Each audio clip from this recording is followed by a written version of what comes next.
प्रिय ग्रामवासियों, जैसा कि आप जानते हैं, पिछली बरसात ने बाढ़ के हालात पैदा कर दिए थे। सबकी फसलें बिगड़ गई थी, सबकी जिंदगी उजड़ गई थी। लेकिन एक उपाय है जो सबको फिर से आबाद कर सकता है, पर उसके लिए कुछ लड़कियों को कुर्बान करना होगा।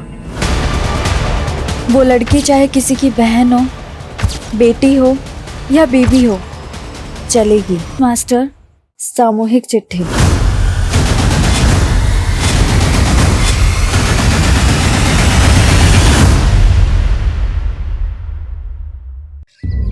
हम ऐसे गांव में रहते हैं जहाँ दूर दूर तक सिर्फ जंगल है।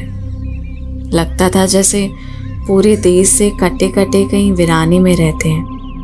हमने तो सोच लिया था पंख लगा के कहीं फुर हो जाएंगे, लेकिन एक गलत फैसले ने हमको आसमान से सीधा धरती पे ही गिरा दिया। चांदी सा बदन मिट्टी में मिला लियो तुम। हमको छोड़ के बहुत बड़ी गलती की हो तुम रेणुका। गलती तो तोरे पे भरोसा करके की हमने। तुम्हारे अंग अंग पे हम अपनी छाप छोड़े हैं। हमसे बड़ा ना कोई आशिक हुआ है, ना ही कोई बड़ा जालिम। तुम्हारे साथ साथ तोरे पति को भी जला देगा।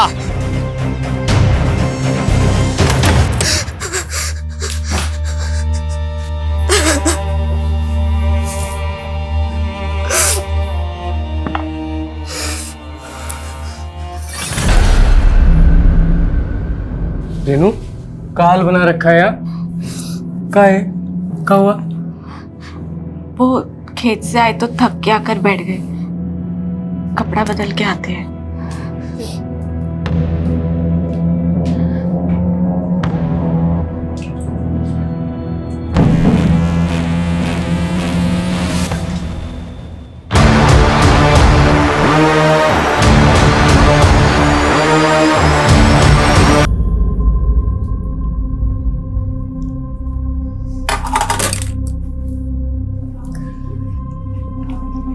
भाई वाह, कितना स्वादिष्ट खाना बनाई हो। ऐसा लग रहा है कि मसाले के साथ प्रेम का छौंका लगा दिया। खुल के मुस्कुरा भी नहीं रही हो। कोई बात है का? बोलो ना। राशन खत्म हो गया है। राशन? हाँ, और बनिया इस बार उधार नहीं देगा, बकाया है उसका। तुम इतना भी नहीं समझते का? मोहनवा मिला था ना, अब उसका नाम जुबान से निकल नहीं रहा है। वो हम आपको परेशान नहीं करना चाहते थे। परेशानी पहले कोनो कम है का? ऊपर से राशन, जेब में कौड़ी नहीं है। खाने पे काहे गुस्सा रहे? तो किस पे गुस्सा है? अब नहीं जाता खाना वाना हमसे। परेशान मत हो दीदी, इस बार बारिश की वजह से जो फसल बिगड़ी है उसी से हताश है भैया, और कुछ नहीं। हताश तो हम भी गए हैं जीवन से मीनू। कभी कभी मन करता है कि जहर खा के हम खुद ही मर जाएं। दीदी ऐसा मत बोलो, सब ठीक हो जाएगा।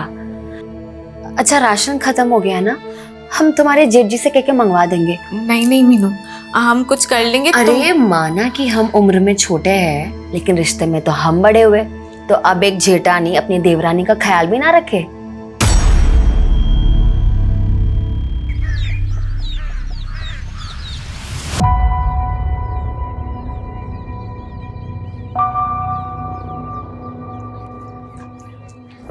खेत जा रहे हैं हम। सुनिए, वो आप खाने के वक्त आएंगे ना तो ये सामान लेकर आना। अरे ये तो हम परसों ही लेकर आए थे। वो रेणुका दीदी को इसकी जरूरत थी, और आप अपने छोटे भाई की हालत तो जानते हैं। रेनू, मैं ये नहीं ला सकता हूँ। अरे अगर ये हम रेणुका के लिए लेकर आए ना तो अजय बुरा मान जाएगा। और वैसे भी तुम तो जानती हो, हमें और रेणुका को लेकर पहले से ही अजय के मन में क्या चल रहा होता है। अरे कमलेश भैया, वो चौपाल पे पूरा गांव वालों को बुलाए मुखिया जी। का है? वो पूरा गांव वालों के नाम कोनो सामूहिक चिट्ठी आया है। सामूहिक चिट्ठी?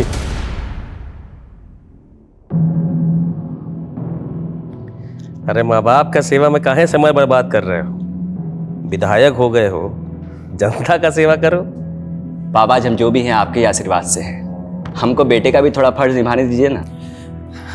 राकेश देखो ना, अब हमें इससे भी अच्छे से नहीं दिख रहा। लगता है नंबर बढ़ गया है। फिर से चेक करवा दो ना हमारा आँख।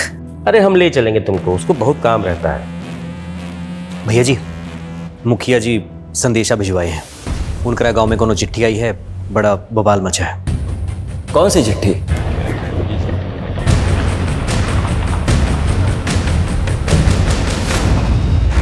कहोगे मुखिया जी, क्या है उस चिट्ठी में? चिट्ठी तो पोस्ट मास्टर कालू मिश्रा के नाम लिखी है और उसके नीचे लिखा है सामूहिक चिट्ठी। प्रिय ग्रामवासियों, जैसा कि आप जानते हैं, पिछली बरसात में बाढ़ की स्थिति पैदा हो गई थी। सबकी फसल बिगड़ गई और सबकी जिंदगी उजड़ गई। लेकिन एक उपाय है जिससे फिर से सबकी जिंदगी आबाद हो सकती है, पर उसके लिए आपको कुछ लड़कियों को कुर्बान करना पड़ेगा। ये क्या बात हो गई? हाँ? क्या बोले जा रहे हैं? रुक जाइए, पहले इन्हें पढ़ने दीजिए। कल रात 12 बजे पहली लड़की को गांव की सीमा समाप्ति बोर्ड के पास छोड़ जाइए। फिर देखना अगले दिन से गांव के हालात बदलना शुरू हो जाएंगे। इसके लिए आप हर हफ्ते एक लड़की का इंतजाम कर दीजिए और बचा लीजिए गांव को, गांव का मसीहा। अरे कौन कर रहा है ऐसी मांग हमारी बहन बेटी के बारे में? अरे ये वही बाबा होगा जो बलि देना चाहता अरे था। जो भी है छोड़ेंगे नहीं उसे।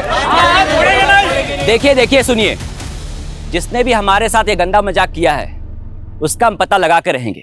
और रही बात फसल की, तो हम आपको आश्वासन देते हैं, इसके लिए हम सरकार से राहत राशि का मांग कर रहे हैं। लेकिन विधायक जी, आधे से ज्यादा परिवारों में एक वक्त का राशन भी नहीं है और जल्दी में अगर कुछ नहीं हुआ तो ये सब का भी यही हाल हो जाएगा। अरे चिंता काहे करते मुखिया जी, सरकार नहीं की तो हम है ना, हम अपना भंडार खोल देंगे। हम कल से ही सबको 5-5 किलो चावल दाल गेहूं देने का ऐलान करते हैं। तालियां! विधायक जी की जय! विधायक जी की जय! विधायक जी की जय! विधायक जी की जय!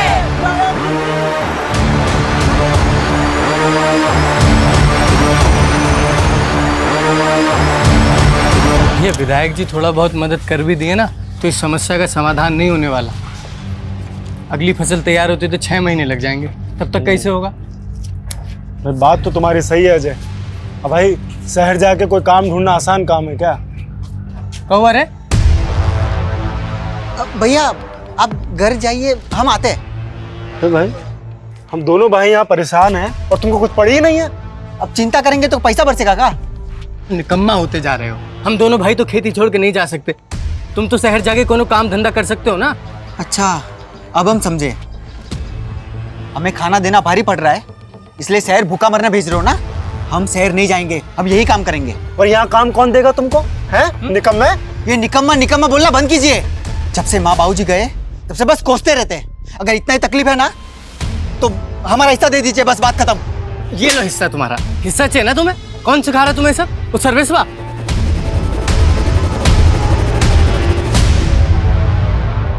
ये तुम्हारा विधायक भाई तो हाथ ही नहीं आ रहा है। क्या बोले थे तुम हमको? तुम्हारा भाई हमारे नए प्लांट के लिए हमें जमीन दिलवाएगा। कब दिलवाएगा? गांव वालों का मसीहा बन रहा है राकेश, इसलिए आपको जमीन नहीं दिलवा रहा। लेकिन आप चिंता मत करिए, हम है ना, आपको ये जमीन भी दिलवाएंगे और आपका प्लांट भी वहीं लगवाएंगे।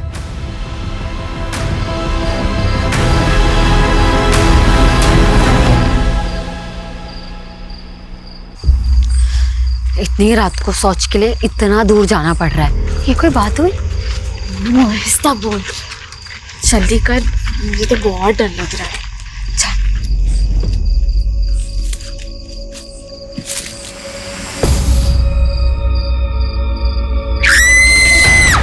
बचाओ! बचाओ! क्या हो गया? कैसे आ रहा है? ये रुको दीदी, मैं सोच जब भी जबरदस्ती हमारा इसमें अभी कौन लोग थे? हाँ दीदी लोग मुंह में कुछ था। राकेश, राकेश, ए राकेश, क्या हुआ पापा? कोई गांव की औरत का इज्जत टूटने का कोशिश किया है, शायद जंगल ले गए वो उस औरत को। रुको! रेणुका! रेणुका! रेणुका!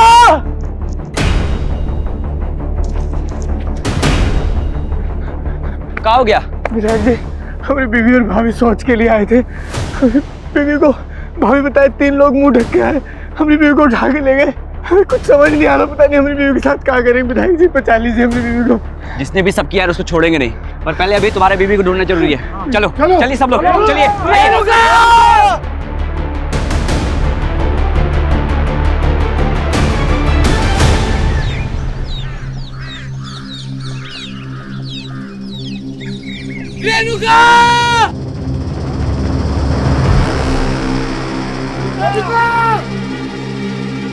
विधायक जी, वो रेणुका वहां पे।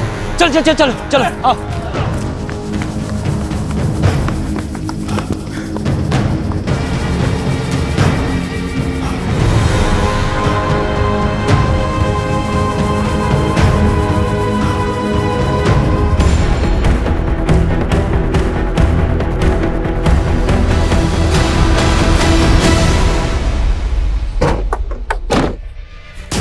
चलिए पीछे हटिए, पीछे हटिए, पीछे हो जाइए, पीछे आइए, आइए पीछे आइए। देखिए इंस्पेक्टर, सिर्फ हमारे इलाके में नहीं, ये हमारे खुद के गांव की महिला के साथ ऐसा कांड हुआ है। आप लोग जल्द से जल्द पता लगाइए कि कातिल कौन है। विधायक जी, कातिल को ढूंढना हमारा काम है, वो हम करेंगे, लेकिन उससे पहले हमें उस चश्मदीद का बयान लेना होगा जो कल रात इनके साथ थी। बताइए कल रात क्या हुआ था? लेकिन अपनी दीदी को नहीं बचा पाए। उनमें से किसी एक का भी चेहरा देख पाई हो? अपने किसी को नहीं देखा। पर हम जानते हैं साहब कौन किया है सब। कौन? मोहन साहब। कौन मोहन? रेणुका का पहला पति। पहला पति मतलब रेणुका की आपसे दूसरी शादी थी? जी साहब। दरअसल रेणुका की शादी पहले बड़े भैया से तय हुई थी, तब भी वो मोहन रेणुका को भगा के ले गया था। बड़े भैया मंडप में थे और रेणुका के माँ बाप की इज्जत पे हाथ ना, इसलिए उन्होंने रेणुका की छोटी बहन मीनू भाभी से शादी की थी। तो रेणुका आपकी सगी बहन थी? हाँ साहब, रेणुका दीदी से बहुत बड़ी गलती हो गई थी कि वो उस मोहन के साथ भाग गई, लेकिन उसे बहुत जल्द पता चल गया कि वो कैसा आदमी है। दीदी को आए दिन मारता रहता था, इसलिए दीदी उसे छोड़कर यहाँ वापस आ गई और उनका घर आबाद करने के लिए हम ही अजय भैया से उनकी शादी कर दी है और उन्हें इस घर की देवरानी बना ली। पर साहब मोहन से नहीं बर्दाश्त हो रहा था ये। हमें तो भरोसा है साहब मोहन नहीं किया है सर। हमारी बीवी है, जब मारे या पीटे। जैसे तूने अपनी पहली बीवी रेणुका को मार दिया। हाँ? रेणुका मर गई? मरी नहीं, तूने उसे मार दिया है। नहीं। तेरी तो थाने चल के उतारते हैं। ले चलो इसे। विनायक जी, वो रेणुका का लाश वहीं नजदीक में मिला, जहां वो चिट्ठी भेजने वाला गांव का औरत को मिलने के लिए लिखा था। कहना क्या चाहते हैं आप?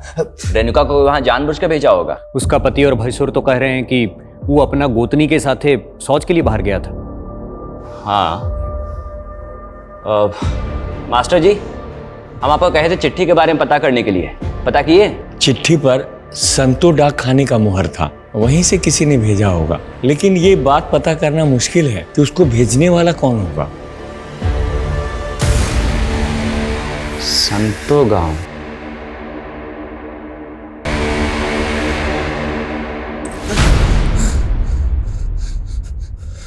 रेणुका पे हमारा हक था, तो कैसे अजय के साथ बर्दाश्त कर लेते हम? पहले उसको छोड़कर दूसरी शादी कर ली, और दूसरी शादी करने के बाद पहली बीवी वापस चाहिए। हाँ, चाहिए थी। रेणुका धोखा दी थी हमको, और जो हमको धोखा देता है उसको बख्शते नहीं है हम। इसलिए रेणुका को मार दिया? हाँ, मार दिया।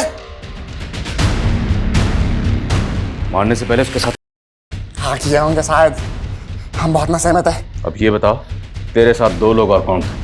कौन दो लोग? वही दो लोग जिनके साथ मिलकर तूने रेणुका और मर्डर किया। अरे हम खुद थे अकेले। बता दो दिया सब कुछ जो बताना था। ये नहीं मानेगा, इसको उल्टा लटकाओ और तब तक उसको उधेड़ते रहो जब तक उन दो लोगों का नाम ना बताए। कौन दो लोग? अरे कौन दो लोग? रेणुका की बहन मीनू ने बताया था कि उन पर हमला करने वाले 3 लोग थे, पर ये मोहन, ये तो अपने अलावा किसी और का नाम ही नहीं ले रहा। लगता है इस मोहन का नशा अभी तक उतरा नहीं है सर। इसकी एक बार और धुलाई होगी ना तो ये बाकी 2 नाम भी उगल देगा। हालांकि वो साफ साफ कबूल कर रहा है कि उसी ने किया, पर मुझे उसकी बात पे यकीन नहीं हो रहा। लेकिन सर उसने ये कबूल तो किया है कि रेणुका को उसी ने मारा है। हाँ, लेकिन अगर कोर्ट में जाके मुकर गया तो उसका बयान गवाहों के बयान से मैच नहीं हुआ तो कोर्ट में उसे पेश करने से पहले हमारे पास कंक्लूसिव एविडेंस का होना जरूरी है। सर रेणुका की प्रीलिम ये तो क्लियर कि लेकिन उसकी बॉडी पे कहीं भी नहीं मिले। हो सकता है कि उसके अगर ये कांड वाकई मोहन ने किया है तो बाकी 2 लोग कौन थे जिन्हें ये बचाने की कोशिश कर रहे? सर गांव वालों से एक अजीब सी बात पता चली है। रेणुका की हत्या के कुछ दिन पहले गांव में एक चिट्ठी आई थी और सर वो चिट्ठी गांव के सभी लोगों के लिए थी। कैसी चिट्ठी? अरे विवेक, तुम कब आए शहर से? बस अभी आए भैया। तिवारी जी, ये दोबारा आपसे मिलने की जिद कर रहे थे तो हमने सोचा बुला ले। बैठो। हम चाय भिजवाते हैं। देखिए, हम आप लोगों को पहले ही क्लियर कर दिए थे।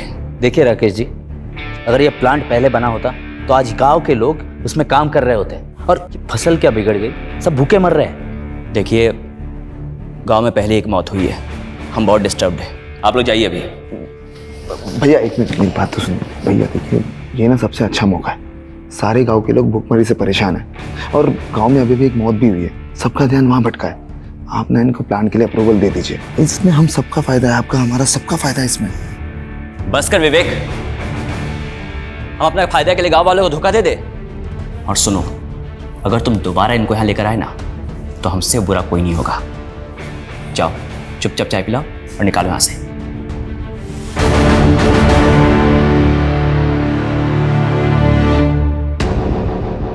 चिट्ठी लिखने वाले ने गांव की लड़कियों को कुर्बान करने की बात लिखी है और गांव की सरहद के पास जो बोर्ड है, हर हफ्ते वहां एक नई लड़की का इंतजाम करने के लिए कहा गया है। और चिट्ठी लिखने वाला खुद को गांव का मसीहा बता रहा। जहाँ रेणुका की लाश मिली वहाँ से सीमा समाप्ति का बोर्ड ज़्यादा दूर नहीं है और लड़की को वहीं छोड़ के जाने की बात लिखी है। लेकिन साहब, हम सभी गांव वाले इस वाहियात शर्त के खिलाफ थे। खत कहाँ से आई? ये शांतो गांव के डाकखाने से आई थी। पता लगाने की कोशिश की पर पता नहीं चला वहाँ से किसने भेजा था। लेकिन कोई तो है जिसकी हमारे गांव की औरतों पे बुरी नजर है। हमको तो ये वही बाबा लग रहा है जिसने सबके सामने एक गंदा मांग किया था। कौन बाबा? कैसी मांग?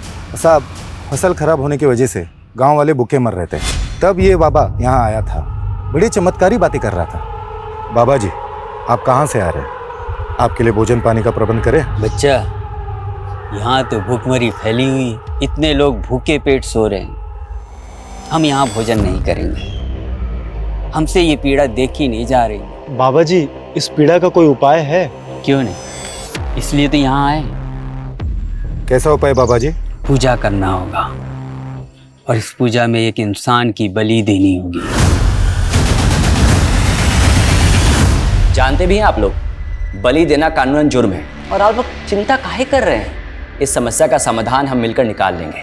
और रही बात गांव की, तो हम गांव के लिए ज़्यादा से ज़्यादा चंदा इकट्ठा करेंगे। बस आप लोग इस अंधविश्वास में मत पड़िए। विधायक जी सही बोले थे, इसीलिए हम सब उस बाबा की बातों में नहीं आए। एक बाबा गांव में आया और वो बलि देने की बात कर रहा था। आप दोनों जिम्मेदार ओहदों पर हैं, सरपंच, विधायक।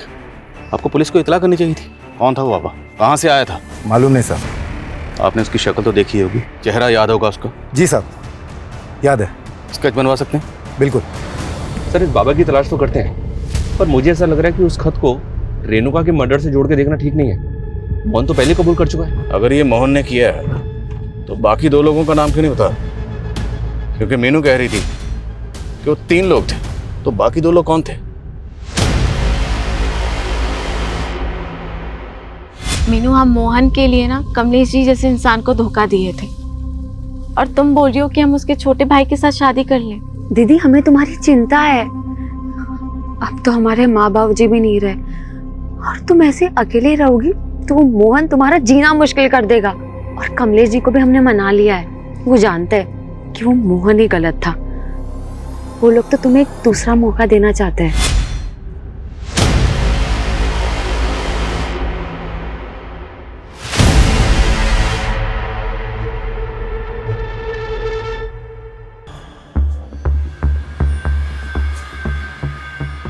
ये तुम्हारा विधायक भाई तो गांव वालों के भले के अलावा कुछ सोचता ही नहीं है। लेकिन तुम अपना भला सोच सकते हो। सोचो, कल को ये प्लांट लग गया ना, तुम्हें भी बढ़िया सी कमीशन मिल जाएगी। भैया मानेंगे नहीं तो होगा कैसे? हो सकता है अगर अपने भाई की जगह तुम विधायक बन जाओ, 2 महीने बाद इलेक्शन है, खड़े हो जाओ। भैया के खिलाफ हम इलेक्शन लड़ेंगे, एक दिन भी खड़े नहीं हो पाएंगे। जानते हो ना, पूरा गांव ने मसीहा मानता है। लेकिन अगर कुछ ऐसा हो जाए कि तुम्हारा भाई इलेक्शन ही ना लड़े तो फिर तो तुम्हारी जीत पक्की। राकेश भैया इलेक्शन ही ना लड़े,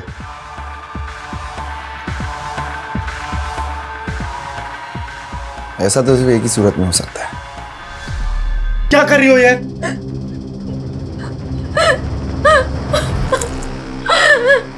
रेणुका दीदी के बारे में बिल्कुल अच्छा नहीं लगता। भाभी, तुम्हें कुछ हो गया तो भैया तो टूट जाएंगे ना। हमें ना अभी रेणुका के कातिलों को सजा दिलवानी है। किरण! किरण! छूट गए तुम। तू क्या सोची हमारे अंदर होते ही अपने आशिक की हो जाएगी? यहीं से हो रहे थे ना तुम दोनों? कहाँ है वो? यहीं छुपा कोई नहीं है। हम कह रहे हैं ना कोई नहीं है। देखो हमारी बात सुनो, कोई नहीं है यहाँ। चुप! कहाँ है वो? जब हम बोल रहे हैं कोई नहीं है यहाँ, समझे आप? जिंदा नहीं बचेगा तेरा आशिक। जानती हो ना, हमारी पहली बीवी का भी हत्या का आरोप है हम पे। तो मुझे पुलिस वाले छोड़ काहे दिए? मोहन को पकड़ने वाला आज तक तो पुलिस वाला पैदा नहीं हुआ है, समझी? बड़े साथी रहे हम।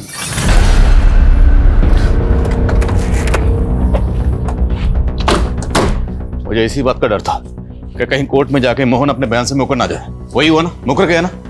और हमारे पास कोई कंक्लूसिव एविडेंस नहीं था, इसलिए कोर्ट ने उसे जमानत दे दी। समझ में नहीं आ रही कि इसका गेम क्या है सर। लॉकर में बोलता है कि उसने मारा है और कोर्ट में जाके मुकर जाता है। देखते हैं कब तक मुकरेगा। पता लगाओ वो 2 लोग कौन थे जिनके साथ मिलकर इसने रेणुका को मारा होगा। सर, गांव वालों ने उस बाबा का स्केच बनवाया है जो चिट्ठी आने के 15 दिन पहले गांव आया था। सर, मैंने इसका लुकआउट नोटिस जारी करवा दिया है। पता चला चिट्ठी भेजने वाला कौन था? नहीं सर, लेकिन सर शांतो गांव से पिछले 1 महीने में 3 लड़कियां गायब हुई। सर, 2 दिन पहले उनमें से एक लड़की की लाश मिली, सीमा। सर, रेणुका की तरह इसका भी रेप हुआ है। केस का स्टेटस क्या है? सर, केस तो अभी तक अनसॉल्व है, लेकिन सर इस गांव का मुखिया है भीमा, वहाँ की पुलिस को इस पर शक था। सर इन तीनों लड़कियों के घर वालों ने इससे ब्याज पे पैसे लिए थे और इसकी इन तीनों लड़कियों पे बुरी नज़र थी, लेकिन सर पुलिस को इसके खिलाफ कुछ भी नहीं मिला। क्या इन तीनों लड़कियों के केस का रेणुका के? सबसे चौंकाने वाली है वो चिट्ठी जिसमें हर हफ्ते एक लड़की की मांग की गई। जरा पता करो इन दोनों गाँव में ऐसा क्या कॉमन है जिसका हमारे केस से ताल्लुक है। और बोलो।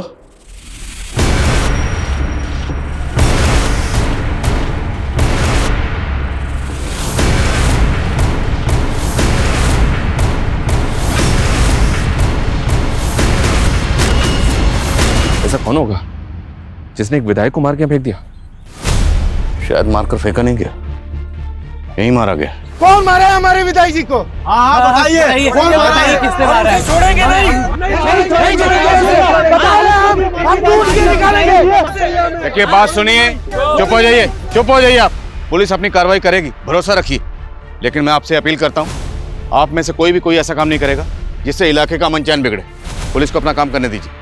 विधायक जी की बॉडी को सबसे पहले किसने देखा? सुबह शौच के लिए आए थे, तभी देखा था हमने। साहब, ये वही है जिसने रेणुका का मर्डर किया है। कौन? मोहन, जिस पे तुमने पहले भी शक जताया था? हाँ साहब, वही मोहन। लेकिन आप उसे छोड़ दिए थे। उसके बाद हम विधायक जी के पास गए तो उन्होंने हमें आश्वासन दिया था कि वो हमें इंसाफ दिलवा के रहेंगे। लेकिन अब देखिए उनके साथ क्या हो गया।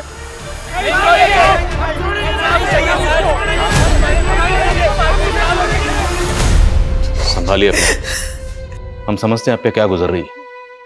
विधायक जी की मौत से पूरे इलाके के लोग सकते में नहीं बल्कि सदमे में हैं। पर हमें विधायक जी की लाश बाहर जंगल में मिली। वो जंगल में क्यों गए थे?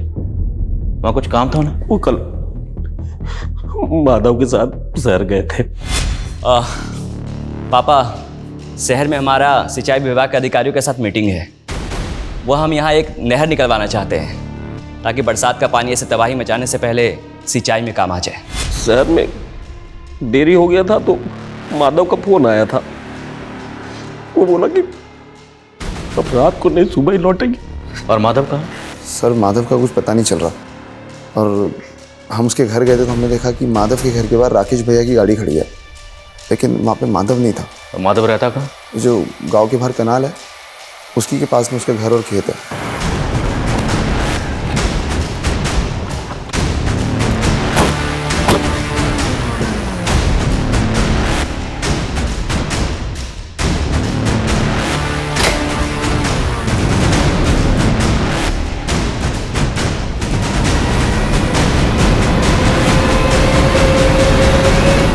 सर घर में कुछ भी सस्पिशियस तो नहीं मिला है, लेकिन विधायक जी की कार यहाँ पे खड़ी हुई है। इसका मतलब यह है कि विधायक जी रात में यहाँ जरूर आए होंगे।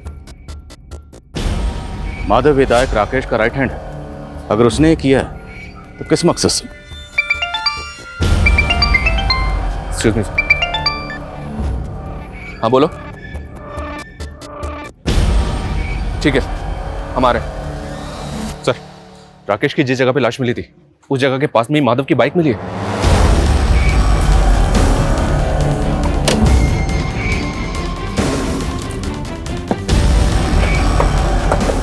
यही सर।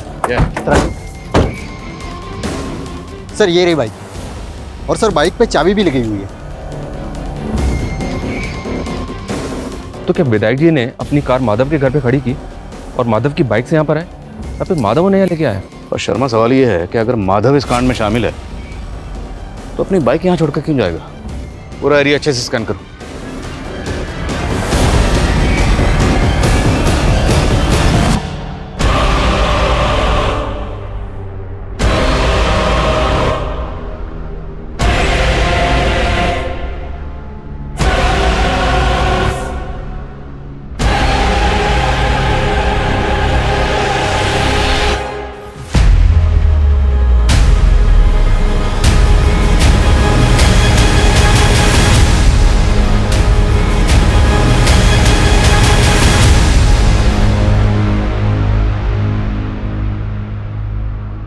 सर राकेश और माधव के फोन कल एक ही साथ बंद हुए थे। माधव को आखिरी कॉल गांव के एक पीसीओ से ही आया था। अब ये पता नहीं चल रहा है कि ये कॉल उसे किसने किया होगा। रेणुका के रेप और मर्डर के 5 दिन बाद विधायक राकेश का भी कत्ल हो गया। क्या ये दोनों केसेस आपस में कनेक्टेड है? इस मोहन की क्या खबर है? मोहन काफी चौकन्ना है सर, घर से बाहर ही नहीं निकल रहा है।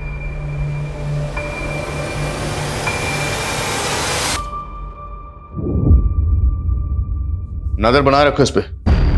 रेणुका मर्डर केस में ये हमारा प्राइम सस्पेक्ट है। लेकिन सर शंतो गांव जहां से चिट्ठी आई थी उसी क्षेत्र का विधायक है राकेश, और उस गांव से इसे सबसे कम वोट मिले थे। सर लोग कह रहे थे कि भीमा ने इसे वोट देने से मना किया था। और 2 महीने बाद चुनाव भी है। सर कहीं राकेश की मौत के पीछे कोई पॉलिटिकल एंगल तो नहीं? पर हमें यह नहीं भूलना चाहिए कि शंतो गांव से 3 लड़कियां गायब हुई थी, जिनमें से सीमा नाम की लड़की की लाश मिली थी। और इन तीनों केसेस का प्राइम सस्पेक्ट ये मुखिया भीमा ही है।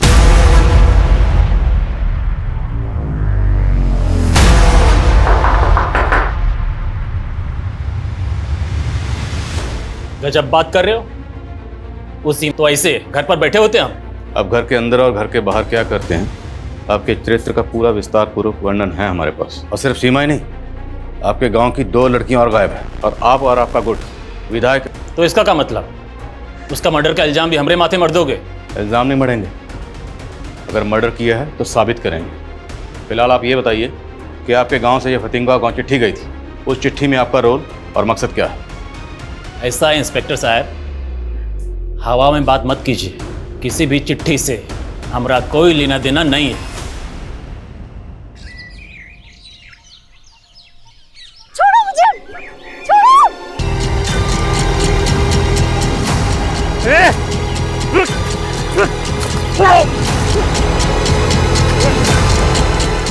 विनोद, सर्वेश लेके चल, लेके चल।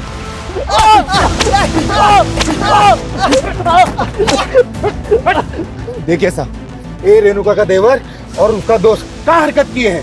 हमें तो लगता है विनोद ही अपनी भाभी के। आपको क्या लगता है उससे फर्क नहीं पड़ता? कानून को अपने हाथ में मत लीजिए। अरे आप क्या बोल रहे हो? हमने कुछ नहीं किया साहब, हम सच कह रहे हैं। भैया भैया प्लीज हमें बचा लीजिए, हमने कुछ नहीं किया सच में। शर्मा खोलो इन।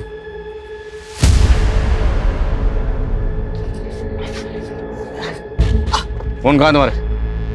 सर वो हम सोशल मीडिया के लिए वीडियोस बनाते हैं। वो खुद आई थी, वो हमारी दोस्त है। कौन? वो लड़की। कौन लड़की? लेके चलो दोनों को। साहब देखो डरो मत, हमें बताओ विनोद और सर्वेश ने क्या किया तुम्हारे साथ।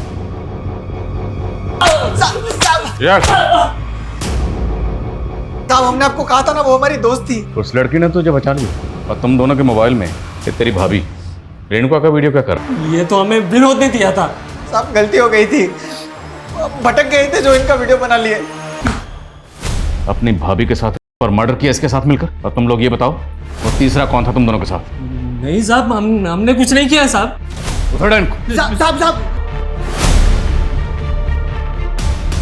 अब गलती हो गई उससे, माफ कर दीजिए, छोड़ दीजिए साहब। उसके मोबाइल में हमें रेणुका का वीडियो मिला, न्यूड वीडियो। और सिर्फ रेणुका का नहीं, उसने आपकी बीवी मीनू का भी नहाते हुए वीडियो रिकॉर्ड किया।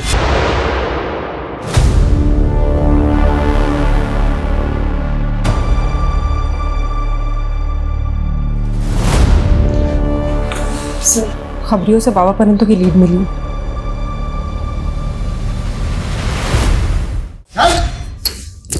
अरे साहब हम सन्यासी आदमी, हम क्या? बलि की तो बात कर रहा था ना तुम, और वो चिट्ठी भेज के औरत की मांग भी कर रहा था। कौन सी चिट्ठी साहब? हम कुछ नहीं किए। तो होने वाले नेताजी, अब तो आपके रास्ते का कांटा भी हट गया। अब तो राकेश दुबे की हत्या की हमदर्दी भी जनता से मिल जाएगी। सर ना तो विनोद और सर्वेश ये मान रहे हैं कि इन्होंने ही रेणुका का मर्डर किया है, और ना ही वो बाबा कुछ को बोल रहा है। बोलो। सर माधव मिल गया है, लेकिन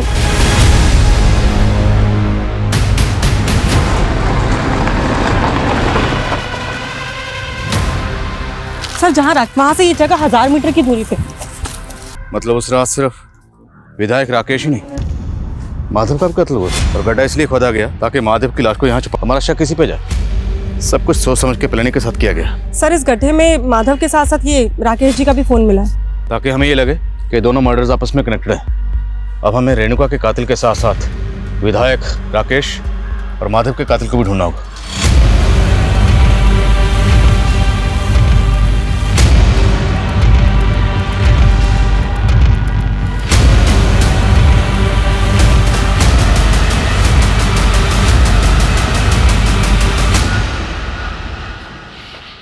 सर कम इन। सर राकेश जी की डिटेल्ड पोस्टमार्टम रिपोर्ट, उनकी आंखों में लाल मिर्ची के ट्रेसेस मिले।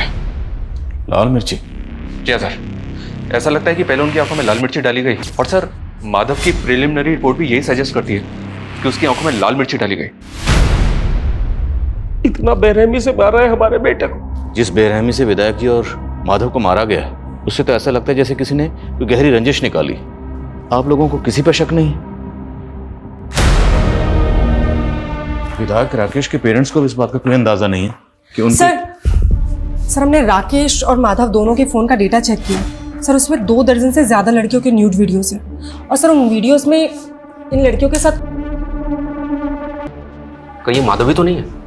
अगर ये वीडियो रिप्ले करो, पॉज करो।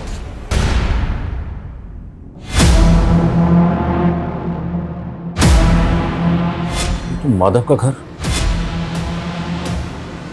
मतलब ये सारे कांड माधव के घर में हो रहे थे।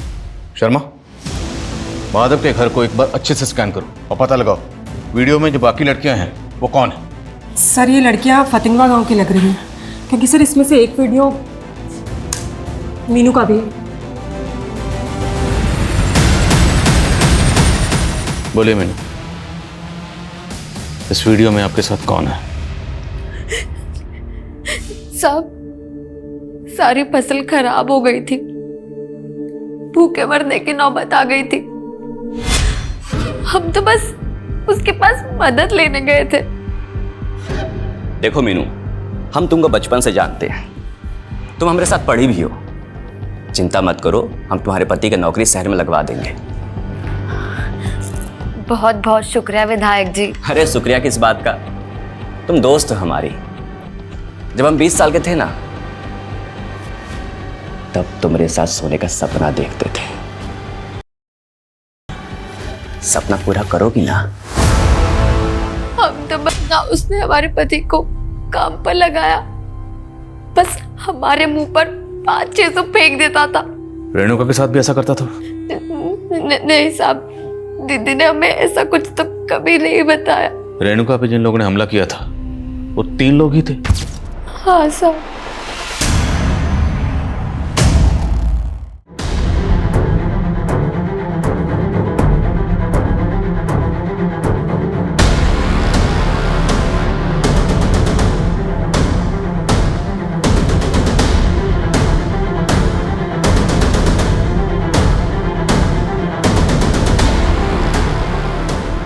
Sir coming. सर, हमने माधव के फोन का डिलीटेड डेटा रिट्रीव किया है। उसमें रेणुका का कोई वीडियो नहीं, लेकिन सर उसमें सीमा नाम की एक लड़की का वीडियो।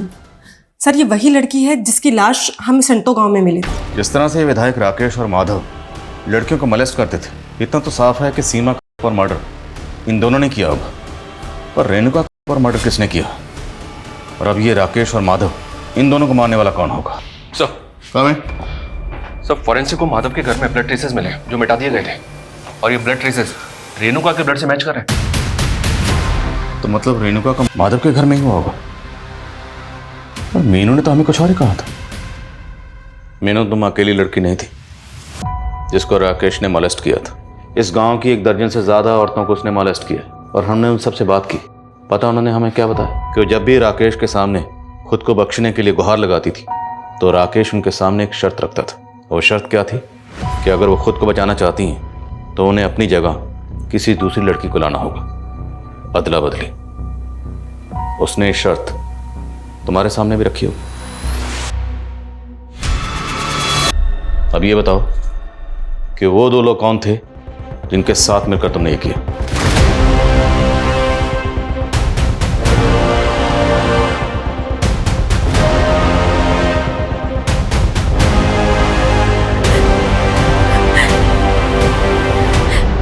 साहब, उसने हमें मजबूर कर दिया था, लेकिन हम बगावत नहीं कर सकते थे क्योंकि सीमा ने बगावत की थी। और सीमा ने बगावत की थी? हाँ, सीमा ने हमें खुद बोला कि वो गांव में चिट्ठी भेज उस राकेश को चेतावनी देगी कि वो राकेश ही है जो गांव को बात करने के लिए गांव की बहन बेटियों की मांग करता है, ताकि सारे गांव वालों को राकेश की सच्चाई समझ आए। हम रेणुका दीदी को वहां नहीं लेके जाना चाहते थे, पर हम मजबूर थे। मीनू, तुम हमें यहाँ काहे लेकर आई हो? वो नहीं लाई है, हम बुलाए हैं तुमको। जब तुम 17 साल की थी ना, तुम हमें यहाँ इसलिए लेकर आई हो? हम चिल्ला चिल्ला कर ना लोगों को सब बता देंगे। सुन, और जितना कहानी तुमको बताए हैं ना, गांव वालों को वही सब बताओगी तुम, नहीं तो तुम्हारा अब यही हशर करेंगे। हम बहुत डर गए थे साहब, इसलिए वो 3 आदमी वाली झूठी कहानी सबको बतानी पड़ी।